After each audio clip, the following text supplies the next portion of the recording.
નમસ્કાર મિત્રો, આપ નિહાળી રહ્યા છો ખબર બ્રિજ।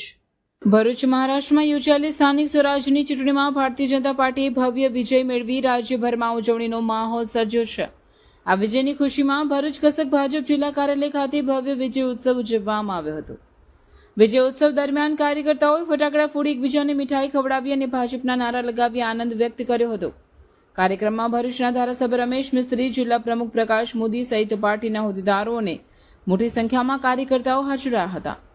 આ પ્રસંગે નેતાઓએ મહારાષ્ટ્રની જનતાનો આભાર વ્યક્ત કરતા જણાવ્યું હતું કે વિકાસ, સુશાસન અને વિશ્વાસના આધારે ભાજપને મળેલો આ જનાદેશ છે। વડાપ્રધાન નરેન્દ્ર મોદી, અમિત શાહ, મહારાષ્ટ્રના મુખ્યમંત્રી દેવેન્દ્ર ફડણવીસને ભરૂચની જનતા વતી તેઓને અભિનંદન પાઠવ્યા હતા।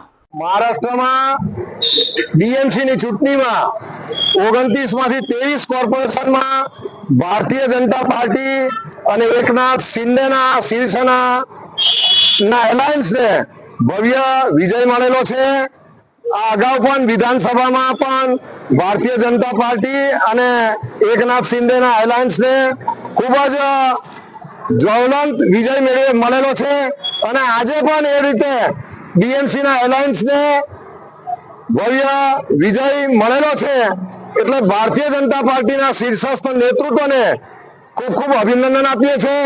ભારતીય જનતા પાર્ટીના સમગ્ર જિલ્લાના કાર્યકર્તાઓને અને દેશભરના કાર્યકર્તાઓને પણ અમે ખૂબ ખૂબ અભિનંદન આપીએ છીએ।